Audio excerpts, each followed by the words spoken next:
अस्सलाम वालेकुम नाज़रीन, आप देख रहे हैं प्रोग्राम दो टोक। मैं हूं किरण नाज। फौजी अदालतों में सानिया 9 मई के मुल्जिमान का ट्रायल होगा या नहीं होगा। सुप्रीम कोर्ट ने अहम मामले की सुनवाई के लिए नया बेंच तश्कील दे दिया है। जस्टिस अमीरुद्दीन खान की सरबराही में ये 6 रुकनी बेंच 25 मार्च को इंट्रा कोर्ट अपीलों की समाअत करेगा। तो सुप्रीम कोर्ट ने गुज़िश्ता बरस अक्टूबर में आम शहरियों के फौजी अदालतों में ट्रायल्स को कलअदम करार दिया था।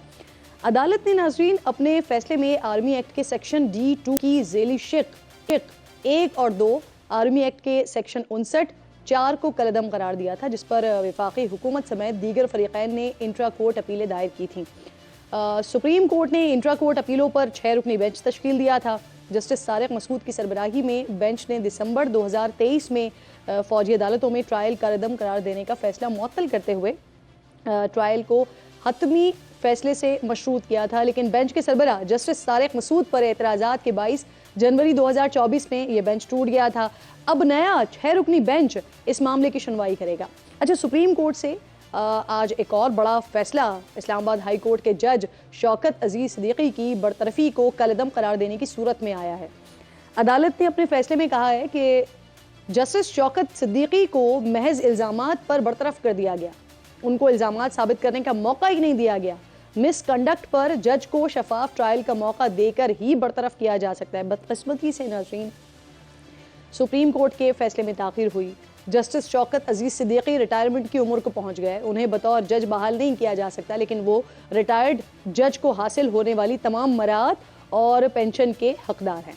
जस्टिस शौकत अजीज सिद्दीकी ने जुलाई 2018 को रावलपिंडी बार एसोसिएशन से अपने खिताब में ISI के सरबराह जनरल फैज हमीद पर इल्ज़ाम आयद किया था कि उन्होंने chief justice Islamabad high court से कहा कि नून लीग के कायद नवाज शरीफ और उनकी साहबजादी मरियम नवाज को इलेक्शन से पहले जेल से बाहर नहीं आना चाहिए।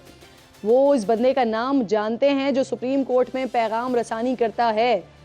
जस्टिस सिद्दीकी के इल्ज़ामात पर सुप्रीम कोर्ट ने मुतल्लिका अफराद को नोटिस किया था, जिसके जवाब में जनरल रिटायर्ड फैज हमीद, साबिक chief justice Islamabad high court Anwar कासी और ब्रिगेडियर रिटायर्ड इरफान रामी ने शौकत अजीज सिद्दीकी के इल्ज़ामात और उनसे मुलाकात की तरदीद कर दी थी। जस्टिस सिद्दीकी ने यह भी दावा किया था कि उन्हें यकीन दहानी करवाई गई है कि अगर वो मर्जी का फैसला दें तो बदले में सुप्रीम जुडिशल काउंसिल में उनके खिलाफ ज़ेर इल्तिवा रेफरेंस वापस ले लिया जाएगा।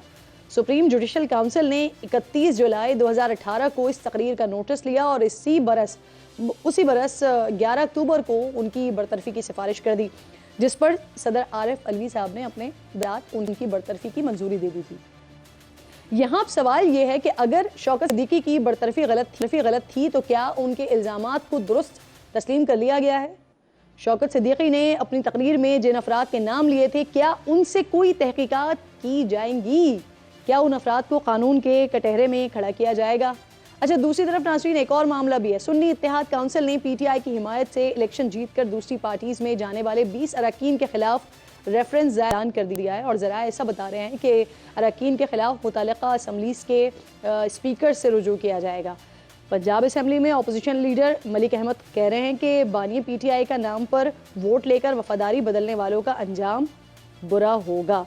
इन तमाम मामलात पर बात करने के लिए आज मेरे मौजूद मेहमानों में सबसे पहले अली मोहम्मद खान साहब मेरे साथ मौजूद हैं। पाकिस्तान पीपल्स पार्टी से नैयर बुखारी साहब भी प्रोग्राम का हिस्सा होंगे। बहुत शुक्रिया अली मोहम्मद खान साहब। सबसे पहले ये फरमाइए सर, सुप्रीम कोर्ट ने जो मिलिट्री ट्रायल कोर्ट के खिलाफ इंट्रा कोर्ट अपील समाअत के लिए मुकर्रर कर दिया 25 जुलाई को अभी होने वाला है, इससे पहले जो बेंच बनाया था उसने ट्रायल कलअदम करार देने का फैसला भी मुअत्तल कर दिया था। क्या उम्मीद करें सर आप, इस वक्त कितने लोग आपके हैं जिनका ट्रायल फौजी अदालतों में चल रहा है? 25 मार्च मेरे ख्याल में आप कह रही हैं। बिस्मिल्लाहिर्रहमानिर्रहीम जी। अल्लाहुम्मा सल्लि व सल्लिम व बारिक अला सय्यिदिना मोहम्मद व आले मोहम्मद। तहरीक इंसाफ उसूली तौर पे किसी भी सिविलियन का जब तक कोई वो जेट ब्लैक टेररिस्ट ना हो, जिस तरह माजी में दहशतगर्दी का एक मसला तो रहा, तो किसी भी सिविलियन के फौजी ट्रायल के हक में हम नहीं हैं। खासकर अगर कोई पॉलिटिकल प्रिजनर है। 9 मई को जो वाक़यात हुए उसमें कुछ लोगों ने एक्सेसेस ज़रूर किए, लेकिन वो तहरीक इंसाफ का बतौर जमात फेल नहीं था। एहतजाज हुआ और एहतजाज में मिसक्रेंट्स ने गलत अमाल किए, उस पर केसेस और ट्रायल चले। हम समझते हैं कि उनको सिविल ट्रायल में जो है वो मौका मिलना चाहिए कि अपने आप को वो डिफेंड करें और प्रोसिक्यूशन पे केस जो है वो साबित करे, जिसने कोई गलत काम किया है उसको सजा मिल जाएगी। अब इस पे अब आगे सुप्रीम कोर्ट में क्या प्रोसीडिंग होती है, दुआ है कि इंसाफ का जो है वो बोलबाला हो और किसी बेगुनाह को सजा ना मिले। सही। अच्छा सर, सुप्रीम कोर्ट ने आज शौकत सिद्दीकी साहब की बरतरफी को भी कलअदम करार दिया है। 2018 में आपकी हुकूमत में बरतरफ किया गया था, सदर साहब के दस्तखत से उनकी बरतरफी मंजूर हुई थी। आपको लगता है कि उनके साथ जो हुआ वो गलत हुआ?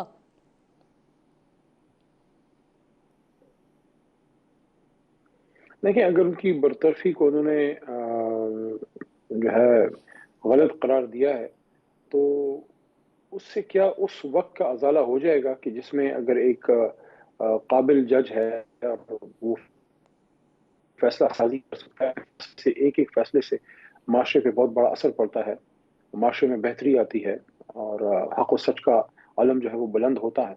तो ठीक है, पोस्ट रिटायरमेंट बेनिफिट्स तो अगर उनको मिलते हैं तो वो तो एक उनकी एक तरह से दिलजोई हो गई, या जो उनका जो हक है वो मिलना है, लेकिन नुकसान तो बहरहाल सिस्टम को रहा।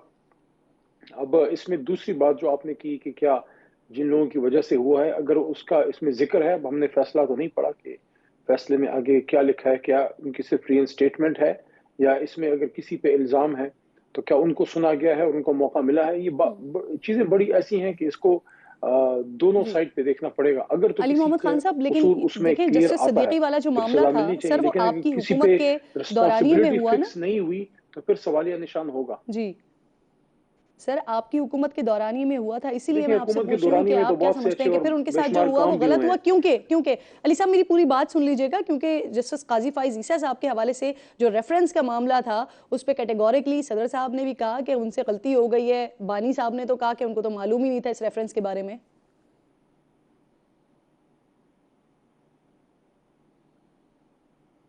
लेकिन उस पर तो इमरान खान साहब ने अपनी पोजीशन क्लियर की है और डॉक्टर आरिफ अलवी साहब ने बात की वजाहत की है। काजी फाइज ईसा साहब के साथ तहरीक इंसाफ का जाती क्या हमारा होना है, कोई इशू ऐसा हमारा तो जाती तो कोई नहीं था। अब ये शौकत साहब की आपने बात की, शौकत अजीज सिद्दीकी साहब की, फैसला देखना पड़ेगा कि फैसले में क्या कहीं कोई रिस्पॉन्सिबिलिटी फिक्स हुई है, किस पे जो है रिस्पॉन्सिबिलिटी फिक्स हुई है। शॉर्ट ऑर्डर आया होगा, डिटेल ऑर्डर आता है तो उसके बाद ही इसकी जो ग्राउंड रियलिटीज हैं उसका पता लगेगा। अगर किसी पे अच्छा, रिस्पॉन्सिबिलिटी इसको फिक्स ऐसे हम हुई है आसान कर लेते उसके हैं, ऐसे बाद ही इस पे आसान कर आगे लेते हैं, बात मुझे ये हो बताइए सकेगी। अली भाई, लेकिन अगर उनसे जस्टिस ज्यादती साहब हुई ने है तो जिन अच्छी लोगों पर बात है कि वो इल्जामात लगाए, रिइंस्टेट हुए हैं। हाँ, जिन लोगों पर उन्होंने इल्जामात लगाए और जिन्होंने जस्टिस साहब को फेयर ट्रायल का मौका फराहम नहीं किया, उनके लिए आप समझते हैं कि फिर उनके खिलाफ कार्रवाई होनी चाहिए? देखिए, मेरे समझने या ना समझने से कुछ नहीं होता। अगर किसी शख्स पे इल्जाम है तो बिल्कुल उसको फ्री ट्रायल मिले, अपने आप को डिफेंड करे। अगर किसी ने कोई गुनाह या गलत काम किया उसको सजा मिले। शख्सियात से ज्यादा जो है इस मुल्क में कानून और रूल ऑफ लॉ जो है वो अहम है। और जहां हम शौकत अजीज सिद्दीकी साहब की बात कर रहे हैं तो मेरे ख्याल में बेनज़ीर भुट्टो साहिबा की शहादत के बाद अगर टॉप लेवल पे कोई बहुत बड़ा अमल हुआ है जो अभी तक उसी तरह पड़ा है और जिसका कोई रिजल्ट नहीं निकला, वो है साबिक वजीर आजम जनाब इमरान खान साहब पे जानलेवा हमले का। मुझे यकीन है कि उसको भी काजी फाइज ईसा साहब इसको उसी तंदही से उठाएंगे और जरूर इस बात की तह तक जाने की कोशिश करेंगे कि वो कौन लोग थे जो इस मुल्क के साबिक वजीर आजम की जान के दरपे थे। ये एक बहुत बड़ा सवालिया निशान है और मैं समझता हूँ कौम इस बात के लिए अब तैयार नहीं है कि 50-50 साल बाद इंसाफ आपकी हो। बात दुरुस्त है, कौम चाहती है इसका कि इसका जवाब जस्टिस आना मस्ट बी चाहिए, डन। बिल्कुल आना चाहिए। जी, जी जी, बिल्कुल इस और बात उसमें का डिले जवाब नहीं आना होना चाहिए। मुझे चाहिए। ये बताइए सर, खैबर पख्तूनख्वा, बिल्कुल ठीक आप कह रहे हैं, खैबर पख्तूनख्वा असेंबली इजलास के हवाले से भी थोड़ी सी अली भाई बात कर लेते हैं। ये एक मसला बना हुआ है, गवर्नर साहब इजलास तलब करते हैं, इसको गैर आईनी करार दे देती है, फिर पीपल्स पार्टी अदालत जाती है तो पेशावर हाई कोर्ट स्पीकर और डिप्टी स्पीकर को नोटिस जारी कर देते हैं। जस्टिस शकील ये रिमार्क्स देते हैं कि मखसूस नशिस्तों के हवाले से लार्जर बेंच फैसला कर चुका है। तो ये तो मसले मसाइलिस्तान बनी हुई है केपीके की assembly sir.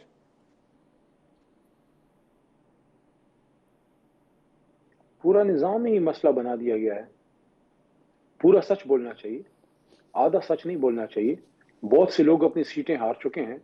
Even Abdul Aleem Khan साहब अपनी सीट हार चुके हैं। सारी चीजें सामने आनी चाहिए। देखिए, कौम का मैंडेट चुराया गया है, कोई मामूली बात नहीं है। अगर एक शख्स के घर पे डाका पड़े बहुत बड़ी बात होती है, पूरे कौम के मैंडेट पे डाका पड़ चुका है। दूसरी चीज ये है, मैं सियासतदानों को कहूंगा, जिसमें गवर्नर साहब भी आते हैं, आप क्यों अपने सारे मामला हम्म। अदालतों में लेके जाते हैं? आप अपना जो है सब अपना गिरबान उनके हाथ में देते हैं क्या? कब से ये एक रुझान शुरू हुआ है कि गवर्नर जो है वो इजलास बुलाएंगे बगैर वजीर आला की उनके कंसेंट के? ये तो इस्तेकाक वजीर आला का होता है, जिस तरह मरकज में इजलास बुलाना जो है वजीर आजम का इस्तेकाक होता है कि नहीं, कब एक हुकूमत अली वक्त मोहम्मद ने खान इजलास साहब, बुलाना सर होता मसला है। ये है, सदर मुमलिकत तो उसमें सिर्फ मसला एक ये है कि सपोर्टिंग आर्म ही हम होता है। हम कौन सी बात को माने सर? 2013 में भी इसी तरह के मामलात हुए, 2018 में भी इसी तरह के मामलात हुए, वो 4 हल्के खोलने की बात हुई, फिर 2018 में भी इसी तरह की बातें हुई। अच्छा, 2013 में तो वो 35 पंक्चर का बयानिया लेकर चले, सालों उस 35 पंक्चर के बयानिया को चलाया गया, लेकिन फिर इमरान खान से साहब ने कह दिया कि ये तो सियासी बयानबाजी हो रही थी। खुद उन्होंने अपनी गलती को तस्लीम कर ली, कमीशन के आगे जाके उन्होंने इसको सियासी बयान कह दिया। और इस वक्त भी सर चीफ जस्टिस को, जिसको आप कह रहे हैं कि कमीशन बनाए, उन्हीं चीफ जस्टिस को आप लोग मुतनाज़े कहते हैं, तो फिर उन्हीं के फैसलों को आप लोग कैसे मानेंगे? नहीं, हमने तो मुतनाज़ नहीं कहा कि हम उनके नीचे कोई जुडिशल कमीशन नहीं मानेंगे। अगर वो बनाते हैं उसके बाद पार्टी का मौक़िफ़ उस पर आएगा कि क्या वो खुद उस पर बैठते हैं या किसी और मोअज़्ज़ज़ जज को बैठाते हैं। बाकी जिस तरह आप देखें, माजी की चीज़ों को उठा के आप मौजूदा गलत काम को किस तरह डिफेंड कर रही हैं? क्या ये आपके और सबकी नहीं, आंखों के आप सामने आपने नहीं? वो कहा ना कि कैसरा इलाही मुतनाज़े साहबा जजेस ना के हो हाथ से बेंच जिस में, तरह तो डॉक्यूमेंट्स छीने गए, नेम द पर्सन जिस सर, तरह बता सलमान दें वो अकरम कौन से बरादर साहब जजेस की हैं जो ना हो मौजूदगी फिर में बेंच में आपके सेकेंडरी मुताबिक जो अप्रूवल को जो है मुतनाज़े वो हैं। उठाया गया, जिस तरह रातों को फैसले बदले गए। ये कोई किसी का जाती मामला तो नहीं, इस पे किसी को डिफेंसिव होने की भी जरूरत नहीं है। ये किसी सर, चैनल या उस मुतनाज़े चैनल जजेस ओनर आप का किन्हें मसला कह भी रहे नहीं हैं, है, उनके पूरे बारे कौम में का बता मसला दें है। ना। पूरी कौम के मैंडेट पे डाका पड़ा है, 90 से ज्यादा सीटें चुराई गई हैं। इस तरह से मुल्क नहीं चला करते कि आप जो है, आप मुझे एक बात बताएं, 3 करोड़ वोट लेने वाली जमात है, उसकी खवातीन के मेंबर्स को आप किसी और में कैसे उसका बंटवारा कर सकते हैं? ये कोई तातारियों का हमला था बगदाद पे, जिसमें हलाकू खान ने मारे गनीमत उठा के तकसीम कर दिया। मुस्लिम लीग नून को, पीपल्स पार्टी को उनके अली मोहम्मद खान साहब, आप प्रोपोर्शनल लोगों की रिप्रेजेंटेशन अपनी से अपनी उनको अपनी पार्टी सीटें अपनी मिल पार्टी चुकी के हैं। मसाइल उनका तो रहे, हक ही नहीं बनता ना। अपनी पार्टी के मसाइल रहे, सुन्नी इत्तेहाद काउंसिल के साथ आप लोगों ने इत्तेहाद किया, उन्होंने खुद अपने निशान के ऊपर इलेक्शन नहीं लड़ा। आपके अपने रहनुमा कह रहे हैं कि गलती हो गई, इस गलती की वजह से देखिए आपको वो मखसूस हमारा, हिस्से नहीं मिल नहीं रहे नहीं हैं, नहीं नहीं, तो फिर आप मिक्स ना किससे आप करें ना। सवाल कर रहे देखिए हैं दो सर? चीजों को मिक्स ना करें, दो चीजों को मिक्स ना करें। हमारा राइट है, हमें हमारी रिजर्व सीट्स मिलें, मिलती हैं नहीं मिलती वो एक अलग बहस है। नुकता यह है कि आइन के मुताबिक हर जमात को प्रोपोर्शनल रिप्रेजेंटेशन मिलनी चाहिए। नून लीग को, पीपल्स पार्टी को मिल चुकी है। खवातीन के आलमी दिन पे खवातीन के हकूक पे डाका पड़ा अल्लाह के 100 नामों के नीचे कौमी असम्बली में, जब तहरीक इंसाफ के उनकी रिजर्व सीट्स और अकलियती सीटों को तकसीम कर दिया गया नून और पीपल्स पार्टी में। ये कितने एक अजीब सी बात लगती है कि खैबर पख्तूनख्वा असम्बली की बात कर लेते हैं। वहां इस वक्त जी मेरी मालूमात सर, के मुताबिक मेरे ख्याल में आपकी 17 अपनी सीटें जमात हैं के अपोजिशन रहनुमा की। हैं शेर 17 अफजल सीटें हैं। मरवत साहब, 17 वो ये सीटों में कैटेगोरिकली कह 17 चुके सीटों, हैं कि ये आप गलती बात हो सुन लिया गई, कीजिए ना, इस बात गलती सुन की लेना, वजह से आर्गुमेंट सुन इस लिया गलती कीजिए, की फिर वजह आपका से वो दूसरा कह रहे जवाब हैं मैं कि दूंगा। मखसूस नशिस्तें मिल बात नहीं तो सुन सकी लेना, हमें। आपने रिजर्व सीट्स और खैबर पख्तूनख्वा की बात की है, आपने खैबर पख्तूनख्वा की बात की है, तो बात तो सुन लें। 17 सीटें हैं मेरे ख्याल में वहां अपोजिशन की। 17 सीटों पे कितनी रिजर्व सीट्स बनती हैं, आप खुद हिसाब लगा लीजिए। लेकिन अगर आप उनको तहरीक इंसाफ की सीटें देती हैं या देते हैं, इलेक्शन कमीशन की बात करते हैं, तो उनकी सिर्फ रिजर्व सीट्स जो है वो ठीक, 25-26 के करीब पहुंच जाएंगी। सही, यानी कि जनरल इलेक्शन में ठीक, अपोजिशन ने सीटें जीती कोई 17-18 के करीब, सही। और रिजर्व सीट आप उनको अपनी जीती देखिए, हुई सीटों से भी ज्यादा दे रहे हैं। ये तो ये अजीब मेरा इंसाफ है। कमेंट नहीं है सर, ना ये मेरा आर्गुमेंट है, कि पेशावर हाई कोर्ट का आर्गुमेंट है जो मैंने आपके सामने कोट किया था। सर, आप लोगों ने पीटीआई की हिमायत से इलेक्शन जीतकर दीगर पार्टीज में शामिल तो होने उसका वाले जवाब 20 हम अरकान के सुप्रीम कोर्ट में खिलाफ दे देंगे। रेफरेंस दायर करने का ऐलान किया। अली भाई, ये सब तो आजाद हैसियत में इलेक्शन जीते हैं ना, तो कैसे आप इनको नाअहल कैसे करार दिलवा पाएंगे? क्योंकि यही तो हम आगाज में भी सवाल कर रहे थे कि आप लोगों के लिए ये एक बड़ी मुश्किल होगी।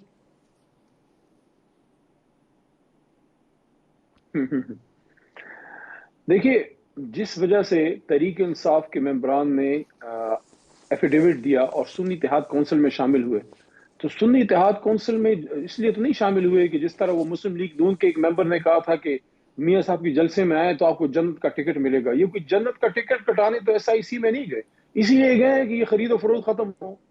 ये जो अखाड़ा बना दिया गया है, ये जो खरीदो फरोख्त का नाअहल कैसे बाजार करार गर्म दिलवा किया गया पाएंगे है, वो ना इनको? हो, ताकि कोई अपनी फ्लोर क्रॉसिंग ना हो। कानूनी नुक्ता नजर से देखिए, पूछ रही 3 हूँ, दिन वैसे आपके आपकी पास बात होते हैं, दुरुस्त है, 3 मैं दिन में कानूनी आप नुक्ता किसी नजर पूछ जमात रही में हूँ। जाते हैं, 3 दिन में आप किसी जमात में जाते हैं, जब आप एक जमात में चले गए, उसके बाद अगर आपने फ्लोर क्रॉसिंग की तो आप पे फ्लोर क्रॉसिंग का एक्ट लगेगा। इसमें कौन सी रॉकेट साइंस है?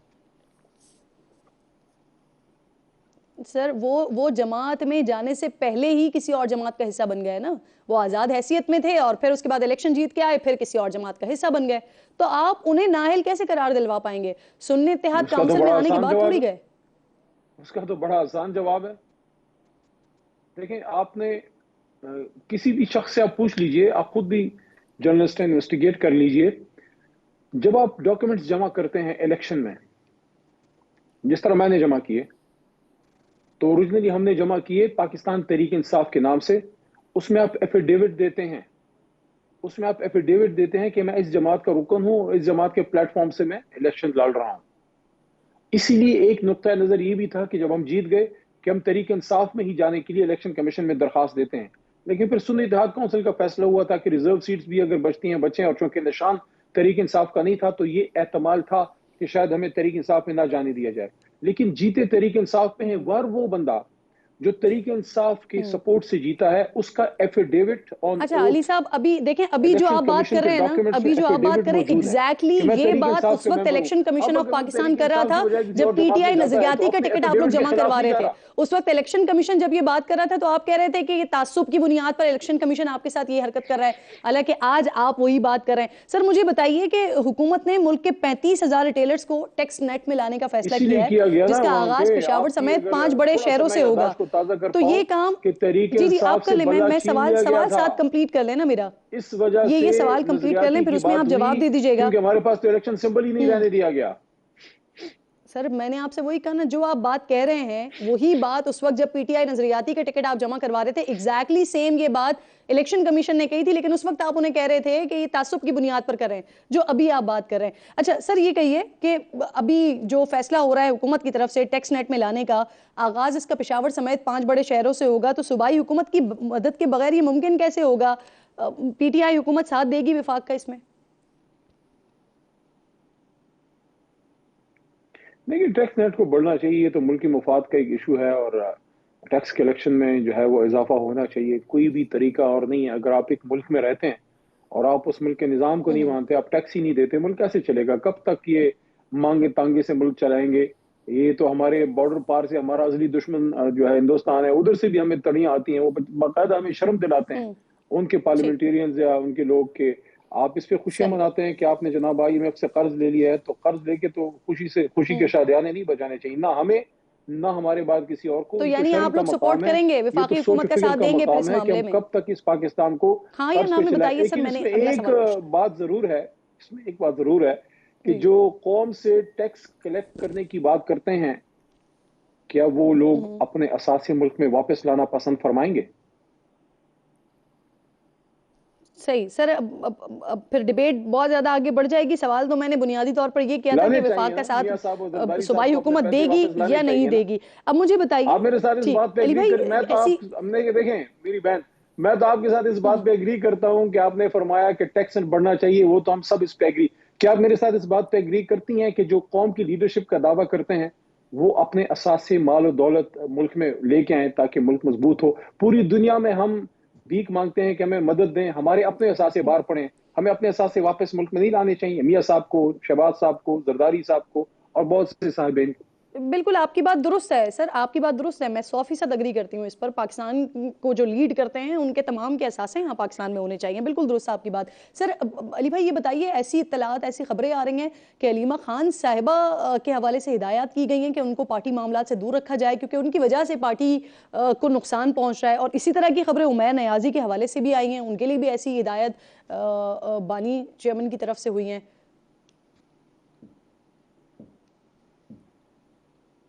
देखिए, अलीमा बाजी, अलीमा आपा जो हैं वो अपने भाई के लिए मुकदमा लड़ रही हैं, अपने भाई के लिए खड़ी हैं। उनका सियासत में कोई इंटरेस्ट नहीं है और मेरा तो उनसे रब्ता रहता है। उन्होंने कभी कोई ऐसा इंटरेस्ट ना शो किया, ना मेरे सामने ना किसी और के सामने, तो उस पर तो बहस ही तस्दीक फजूल या है। जब एक तरदीद कर शख्स का दीजिए अपना कि आ इंटरेस्ट नहीं रही है तो हैं, उसमें बहस ऐसी क्यों करें? हैं खबरें? जहां तक उमैर नियाजी साहब का जहां तक उमैर नियाजी साहब का ताल्लुक है, देखें अलीमा बाजी के वाले से ऐसी कोई बात मेरे नॉलेज में नहीं है। उमैर साहब की आपने बात की है, देखें उमैर साहब इलेक्टेड एमएनए हैं और खान साहब के केसेस लड़ते रहे हैं, मुश्किल वक्त में खड़े रहे। तो उमैर साहब तो खान साहब के पास वो बैरिस्टर गौहर वो जाते हैं, खान साहब की डायरेक्शन भी कोर कमेटी के पास लेके आते हैं। तो उमैर साहब को किस तरह क्यों साइडलाइन किया जाएगा? ऐसी कोई वाजे तो ये दोनों के हवाले से आप तरदीद कर रहे हैं। चीज होती है तो उसके बाद उस पर फिर देखा जाएगा। ठीक ओके। अच्छा, कुछ ऐसी खबरें भी आ रही हैं कि यास्मीन राशिद साहिबा को कि उन्होंने अपने फैमिली मेंबर्स को सियासत से दूर रखा है, तो खान साहब की तरफ से भी कोई ऐसा इंडिया नहीं है कि वो अपने फैमिली मेंबर्स को सियासत में ला रहे हैं, और ना अलीमा आपा ने कभी इस ख्वाहिश का इजहार किया है कि वो सियासत में डायरेक्ट एंट्री करें। वो एक मजबूत तगड़ा स्टैंड उन्होंने लिया है अपने भाई के लिए जो उस कौम के लीडर हैं और जो सजा काट रहे हैं। यास्मीन राशिद साहिबा के हवाले से भी बता दीजिएगा, क्योंकि ये इस कौम की बदकिस्मत ये है कि जब भी इस तरह की इत्तलात भी हैं कि उनको सेनेटर बनाने के लिए आप लोग मरवा के जेल में डाल दिया जाता है।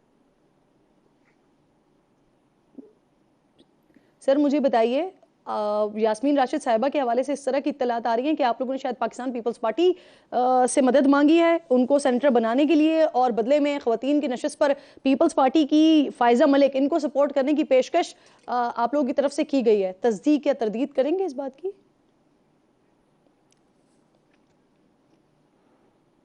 देखें लोकल लेवल पे क्या अरेंजमेंट है इसके बारे में मुझे कोई इंफॉर्मेशन नहीं है। लोकल लेवल पे सीट टू सीट लोग आपस में एडजस्टमेंट करते हैं, लेकिन क्या इस सीट पे कोई एडजस्टमेंट है इसका मुझे नहीं पता। तहरीक इंसाफ और पीपल्स पार्टी के बीच में हुकूमत बनाने जो ब्रॉडर पर्सपेक्टिव में आप लोगों का एक बयानिया है, खान साहब का एक बयानिया है कि इन दो जमातों से यानी पीएमएल-एन और पाकिस्तान पीपल्स पार्टी, इन दोनों से किसी तौर पर भी इत्तेहाद नहीं हो सकता। तो ये जो आप बात करें सीट टू सीट, ये इत्तेहाद हो सकता है, एडजस्टमेंट हो सकती है पीपल्स पार्टी के साथ?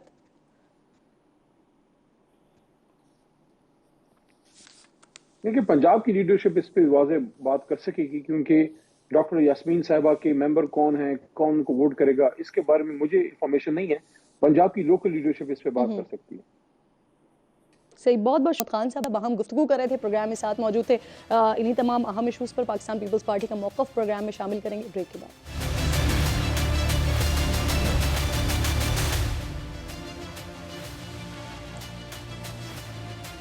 प्रोग्राम में एक बार फिर जी आपको खुशामदीद कहूँगी। नैयर बुखारी साहब पाकिस्तान पीपल्स पार्टी के अहम रहनुमा मुझे ज्वाइन कर चुके हैं। बहुत शुक्रिया नैयर साहब। सबसे पहले तो सर ये फरमाइए, सुप्रीम कोर्ट में फ़ौजी अदालतों के खिलाफ इंट्रा पार्टी अपीलें जो है वो समाअत के लिए मुकर्रर हो गई हैं। 25 मार्च को इसकी सुनवाई भी होनी है। सर अदालतें सिविलियंस के ट्रायल कोर्ट को पहले ही कलअदम करार दे चुकी हैं, और माजी में ऐसी कोई नज़ीर मिलती नहीं है हमें कि फ़ैसला तब्दील हुआ हो, लेकिन नए कानून के तहत ये बेंच तश्कील दिया गया है। तो सिविलियन का फौजी अदालतों में ट्रायल होना चाहिए आपकी राय में सर? देखिए ये डिपेंड करता है कि किस किस्म का ऑफेंस सिविलियन ने कमिट किया है। अगर तो ऑफेंस आर्मी एक्ट के ज़ुमरे में आता है तो ऑब्वियसली वो लॉ है और बड़ा पुराना लॉ है, वो एग्जिस्ट कर रहा है। लेकिन अगर उसके साथ उसका नेक्सस नहीं बनता तो ऑब्वियसली सिविलियंस का तो मिलिट्री कोर्ट में मामला नहीं होना चाहिए। लेकिन it varies from offence to offence, from case to case. एक जनरलाइज लॉ नहीं है। मैं नॉर्मली मैं इस पर बिलीव नहीं करता कि सिविलियंस को क्यों ट्राई किया जाए आर्मी मिलिट्री कोर्ट्स में। लेकिन मैंने ये कहा कि इट डिपेंड्स ऑन ऑफेंस कि ऑफेंस क्या कमिट किया है। ठीक। अच्छा बुखारी साहब थोड़ा सा आगे बढ़ते हैं सर। गवर्नर केपीके ने आज असेंबली का इजलास तलब किया, लेकिन केपीके की हुकूमत की तरफ से उसे गैर आईनी करार दिया गया। वजीर कानून केपीके कह रहे हैं कि इजलास सिर्फ 16 अरकान के कहने पर बुलाया गया। आप सीनियर पार्लियामेंटेरियन हैं सर और कानून भी बहुत अच्छे तरीके से जानते हैं, वो फरमाइएगा सर कानून क्या कहता है ऐसे में, और आपने इस पर अदालत जाने का भी ऐलान किया है फिर? ऑब्वियसली वो हमारे जो उधर पार्लियामेंट में बैठे हैं और उन्होंने बिल्कुल ये मैंने आज पढ़ा कि वो कोर्ट पे जाएंगे। आप ये देखें कि इस किस्म के इंस्टांसेस से कि जमहूरियत की सर्विस नहीं है, ये तो आप इस जमहूरियत को डिसफंक्शनल करने के तुल पड़े हैं। और अगर स्पीकर इजलास नहीं बुलाएंगे, अगर वो एक कोर्ट का फैसला आ गया उनके खिलाफ और अगर उनको ओथ नहीं देंगे तो वो कोर्ट के ऑर्डर को डिफाई कर रहे हैं। वो ईसीपी के ऑर्डर को डिफाई कर रहे हैं, और स्पीकर फिर जो है in accordance with the constitution वो फंक्शन नहीं कर रहा। जमहूरियत ऐसे नहीं चलती। इस तरह किस्म के इकदाम उठाने से पार्लियामान भी नहीं चलती और सूबाई असम्बलियाँ भी नहीं चलती। भला आप एग्रीव्ड होंगे, लेकिन आप ये देखें कि एक 5 मेंबर बेंच ने कहा कि आप एंटाइटल्ड नहीं है रिज़र्व सीट्स के लिए, तो फिर जब वो रिज़र्व सीट्स ईसीपी ने बाकी जमातों को एलोकेट कर दी, तो आपके पास फोरम है सुप्रीम कोर्ट में जाने का, आप चले जाएं। लेकिन टिल सच टाइम तो आप पार्लियामेंट को या प्रोविंशियल असेंबली को डिसफंक्शनल तो नहीं कर सकते।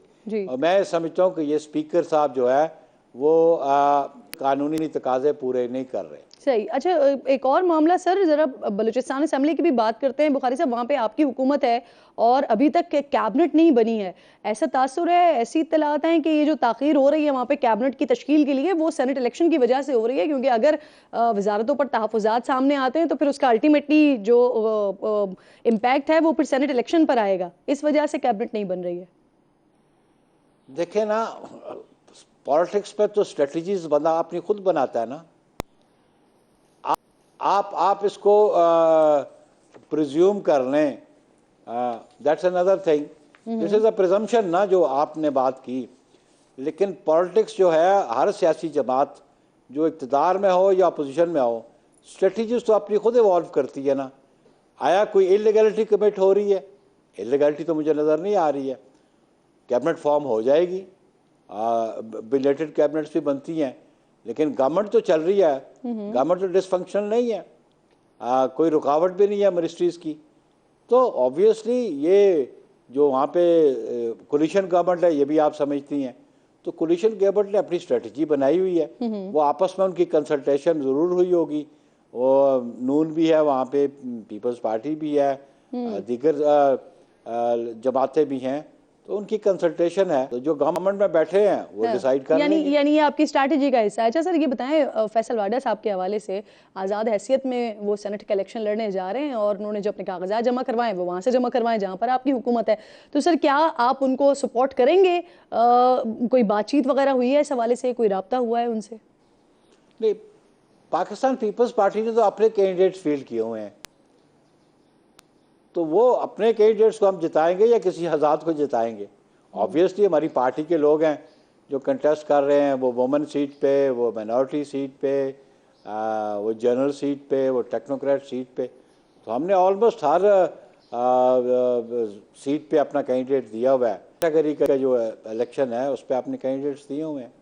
सही। बुखारी साहब, ज़रा एक और मामले की तरफ आपको लेकर जाना चाह रही हूँ। अफ़गानिस्तान से पाकिस्तान पर मुतवातिर हमले हो रहे हैं और फिर रिपोर्ट्स ऐसी आ रही हैं कि हम भी फिर अपने दुश्मनों को निशाना बना रहे हैं।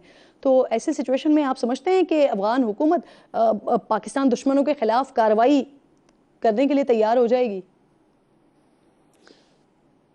अफ़गान गवर्नमेंट या अफ़गान अवाम हमेशा पाकिस्तान से बेनिफिशरीज रहे हैं, और हमने हमेशा उनको फैसिलिटेट किया है ऑन ह्यूमैनिटेरियन ग्राउंड, बरादराना तलाक़ात, इस्लामी मुल्क होने की हैसियत से। अगर वो दुश्मनी पे उतरते हैं तो फिर उनको पता है वो लैंड लॉक्ड कंट्री है, वो सारी फैसिलिटी तो हमसे लेते हैं वो। और वो जो 79 ऑनवर्ड भी जितने उनके मुहाजिरीन हमने जिनको पनाह दे के रखी, उनको एहसास करना चाहिए कि हमारे लिए मसाइल ना पैदा करें। अगर पाकिस्तानी कौम के लिए मसाइल पैदा हो गए तो पाकिस्तानी कौम ये हक रखती है कि उसका वो जवाब दे। हम अपने एग्जिस्टेंस की बात है हमारे की, हम अपना एग्जिस्टेंस जो है कि अगर उस स्टेक पे है तो उसको हम क्यों नहीं प्रोटेक्ट करेंगे? हमारा फ़र्ज़ बनता है बतौर कौम, बतौर मुल्क, कि हम अपने एग्जिस्टेंस को प्रोटेक्ट करें। बुखारी साहब, टीटीपी के जिन लोगों को जनरल फैज़ और जनरल बाजवा पाकिस्तान लेकर आए सर, वज़ीर दिफा कह रहे हैं कि उनको पार्लियामेंट के सामने बुलाएंगे। अगर ऐसा करते हैं तो पाकिस्तान पीपल्स पार्टी साथ देगी इस फैसले में? ये तो जब पार्लियामेंट में आएगा तो उस पर डिस्कस हो जाएगा। पार्लियामेंट के हमारे पार्लियामेंट्री लीडर्स मौजूद हैं, चेयरमैन बिलावल वहाँ पार्लियामेंट्री लीडर हैं, प्रेसिडेंट साहब तो अब इलेक्ट हो गया प्रेसिडेंट और उनकी सीट खाली हो गई है जी, तो वो प्रॉपर फोरम। अच्छा, मैं जरा ये भी आपसे जानना चाह रही हूँ सर, अमरीकी असिस्टेंट सेक्रेटरी जो हैं वो डोनाल्ड लू, इन्होंने कांग्रेस में समाअत के दौरान ये कहा है कि अमेरिका पाक ईरान गैस पाइप लाइन मंसूबा जो कि आपके दौर में शुरू हुआ, जरदारी साहब ने शुरू करवाया, जिसे उस पर उसको रोकने के लिए काम कर रहा है। ईरान ने अपनी तरफ से काम मुकम्मल कर लिया, लेकिन पाकिस्तान की तरफ से तो हम काफ़ी अरसे से देख रहे हैं सर, तात्तुल का शिकार रहा। गुज़िश्ता माह जो SIFC ने मंसूबे को 2 मरहलों में मुकम्मल करने की बात की, तो आप समझते हैं कि ये मंसूबा जो गुज़िश्ता कई सालों से तात्तुल का शिकार रहा है, जिसमें काफ़ी वक्त PPP इक़्तिदार में रही है लेकिन नहीं मुकम्मल हो सका, क्या इस मरतबा अमरीकी दबाव जो एडमिट कर रहे हैं वो कि काम कर रहे हैं इस पर, उसके बावजूद मुकम्मल कर लेंगे इस मंसूबे को? इंशाल्लाह। असल में बात अमेरिकी दबाव ये था कि वो इंटरनेशनल फाइनेंशियल इंस्टीट्यूशंस को प्रेशराइज करते थे। बात ये थी कि ये फंडिंग का मामला है, तो होपफुली क्योंकि पाकिस्तान फंडिंग अरेंज करेगा अपने बरादर ममालिक से, और जिनके साथ हमारे रिलेशंस अच्छे हैं, कोशिश करेंगे क्योंकि ये हमारी ज़रूरत है। और फिर हमें पेनल्टीज़ पड़ सकती हैं जो ईरान की तरफ के साथ एग्रीमेंट है। अगर एग्रीमेंट की कोई ब्रीच होती है तो जो प्यूरेटिव क्लॉज है, पेनल्टी क्लॉज है, वो ऑपरेट हो जाएगी। तो पाकिस्तान के अपने सर्वाइवल का मामला है इस पे, और हम समझते हैं कि हम वजह क्यों पेनल्टीज पे करें जी, और हमें इस पे काम करना चाहिए। बात आपकी दुरुस्त है सर, लेकिन क्या अब अमेरिका IMF पर दबाव नहीं डालेगा इस मामले पर? अमेरिका IMF पे बिल्कुल दबाव डालेगा, लेकिन फंडिंग IMF से शायद ना हो, कोई और रिसोर्सेज भी जनरेट हो सकते हैं, और उसके लिए हुकूमत पाकिस्तान अपनी कोशिश जारी रखेगी। प्रोग्राम में एक छोटा सा ब्रेक लीजिए नाज़रीन। बहुत बहुत शुक्रिया आपका, नैयर बुखारी साहब प्रोग्राम में आप साथ मौजूद थे। नाज़रीन, पिछले दिनों गवादर पोर्ट पर हमला हुआ और इसमें मुलव्विस जो दहशतगर्द है वो निकला जिनके खिलाफ पिछले दिनों एहतजाज हो रहे थे, मिसिंग पर्सन निकला। इस पर बात करेंगे। साबिक वज़ीर आज़म अनवारुल हक काकड़ साहब साथ मौजूद होंगे प्रोग्राम में ब्रेक के बाद।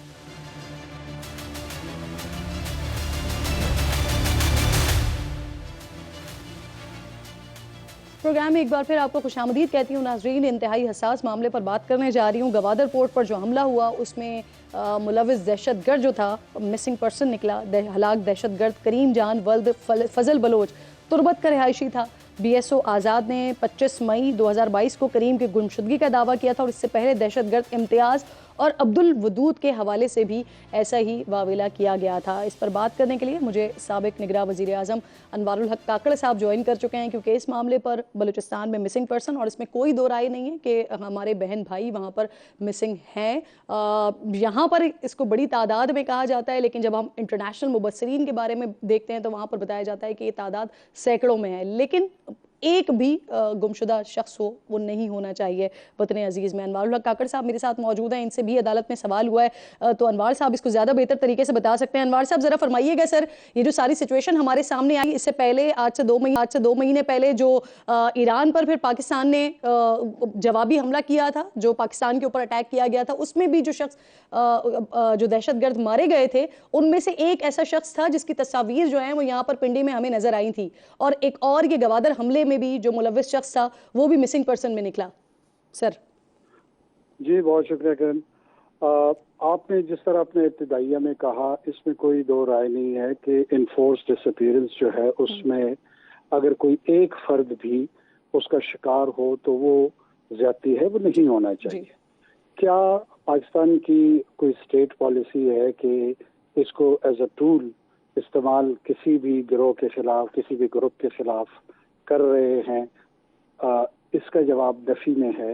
मैं as a head of the government 6 माह में रहा हूँ, उसके अलावा भी इन चीज़ों को मैं कॉन्स्टेंटली ऑब्जर्व करता रहा हूँ। सूबाई हुकूमत में भी पार्टिसिपेशन मिल रही है, सेनेट के फोरम पे भी रही है। मसला है क्या? जिस शख्स का भी आपने हवाला दिया ग्वादर के अटैक में जो आया था, इस तरह के कई मौक़ों पे वो लोग जो इस कैटेगरी में इन लिस्टों में शामिल होते सामने आते आए हैं, वो मुख्तलिफ मौक़ों पे मुख्तलिफ अटैक्स में फिर या तो मारे गए हैं या पकड़े गए हैं, और स्टैब्लिश हुआ है, ये एविडेंस आई है कि ये इन कैंपों में गए थे। ईरान के वाक़े में ये स्टैब्लिश हुआ, ग्वादर के अटैक में ये स्टैब्लिश हुआ। ये होता क्यों है? मैं इसको ज़्यादा मैंने कोर्ट में भी इस पे इस नुक्ते को इसकी वजाहत करनी ज़रूरी समझी थी जज साहब के सामने भी, ऑनरेबल हाई कोर्ट के जो जज थे हमारे। एक इंसर्जेंसी वहाँ चल रही, वहाँ पे ये जो गिरोह है मुसल्लत दहशतगर्द जो हैं, ये तसलसल के साथ आपके रियासती इदारों पे, लॉ इन्फोर्समेंट एजेंसी पे, आम शहरियों पे हमलावर होते हैं। उसके साथ साथ इन्होंने सिविल सोसाइटी की एंटिटीज क्रिएट की हुई हैं जो इनका नैरेटिव या इनका बयानिया बनाने की कोशिश करती है और उसमें ह्यूमन राइट्स की वायलेशन को as a tool, as a language इस्तेमाल करते हुए स्टेट को मिलाइन करने की कंपेन करती है। एक तरफ ऑन ग्राउंड आपको तशद्दुद का सामना करना पड़ता है, मुसल्लह कार्रवाइयों का सामना करना पड़ता है, दूसरी जानिब एक फॉल्स नैरेटिव जनरेट करके स्टेट को मिलाइन भी किया जाता है और रियासत को एक डिफेंसिव पोजीशन पे लाने की कोशिश की जाती है। जी। इसके तहत ये क्या करते हैं, कभी कहते हैं कि जी 8,000 की तादाद में लोग इनफोर्स डिसअपीयर हैं, कभी 600 पे आ जाते हैं, कभी 150 पे आ जाते हैं। ये तादाद ज्यादा क्यों बताते हैं? ये तादाद इसलिए ज्यादा बताते हैं कि जो इंटरनेशनल ऑर्गेनाइजेशंस हैं उनका रडार इस तरफ आए, वो अटेंशन सीख कर सकें। क्योंकि अगर आप ये कहेंगे जी 20 अफराद हैं या 50 अफराद हैं, उसमें अटेंशन डोमेस्टिक जो इंस्टीट्यूशंस है उनकी तो आएगी, लेकिन इंटरनेशनल ऑर्गेनाइजेशन की अटेंशन नहीं आती, इसलिए उसकी एग्जेजरेटेड फिगर ये बताते हैं। जी। ये कॉम्प्लेक्स इशू है। इस कॉम्प्लेक्स इशू को मीडिया को भी अंडरस्टैंड करना है, इंटेलिजेंशिया को भी अंडरस्टैंड करना है, पार्लियामेंट को भी अंडरस्टैंड करना है और इसको पूरे पैराए में समझने के बाद इसके जो मसाइल हैं वो हल भी करने चाहिए। जितना इन लोगों का सिविल लिबर्टीज के हवाले से उनके राइट्स की प्रोटेक्शन जरूरी है, उसी तरह जो स्टेट के बिहाफ पे लोग वहाँ पे ड्यूटीज परफॉर्म कर रहे हैं उनकी भी प्रोटेक्शन जो है ना वो एक कॉन्स्टिट्यूशनल ड्यूटी है। ऐसा नहीं है कि आप अपने बच्चों को रिक्रूट कर दें लॉ इन्फोर्समेंट एजेंसी में और फिर उनको आग में झोंक दें और आप उनकी प्रोटेक्शन ना करें, वो मलाइन हो रहे हो, अटैक्स उन पे आ रहे हो और आप उनको ओन ही ना करें। इस एटीट्यूड के साथ आप किसी भी टेररिज्म के, चाहे वो एथनिक बेस्ड टेररिज्म हो या रिलीजियस बेस्ड टेररिज्म हो, मुकाबला नहीं कर सकते। इसीलिए बारहा मैंने जी काका साहब आप अपनी बात कंप्लीट कर लीजिएगा, साथ में ये सवाल भी ले लीजिए कि जो आप बात कर रहे हैं बिल्कुल आप दुरुस्त कह रहे हैं, लेकिन सर फिर यहाँ पर एक प्रॉब्लम ये आती है कि ये जो BLA है, BSO है, ये अपने नैरेटिव को सेल करने में, बिल्ड करने में कामयाब नहीं हो जाते सर, कि वही अपने कारिंदे जो दहशतगर्दी में भी मुलव्वस हैं उनको वो मिसिंग पर्सन्स में भी काउंट करवा देते हैं? जी किरण, मैं यही आपको कह रहा हूँ कि the people are suffering due to naivety. हमारे लोग नाइव हैं, उन्हें पूरी सिचुएशन का पता नहीं होता और हाफ इंफॉर्मेशन बेस्ड व्यूज या ओपिनियन डेवलप कर लेते हैं। जब तक आपकी इंफॉर्मेशन क्वालिटी इंफॉर्मेशन नहीं होगी, दुरुस्त नहीं होगी, उसके तहत आप सच तक पहुंच सकते हैं। और बदकिस्मती से हमारे यहाँ सोशल मीडिया और डिजिटल स्पेस के अंदर ऐसे डिसइंफॉर्मेशन फैलाई जाती हैं कि स्याह को सफेद और सफेद को स्याह में कन्वर्ट कर देते हैं। ये इस दौर का चैलेंज है, इस वक्त का चैलेंज है और इसको हमने बतौर माशरा, बतौर रियासत इस चैलेंज को काउंटर भी करना है और इस चैलेंज को एड्रेस भी करना है।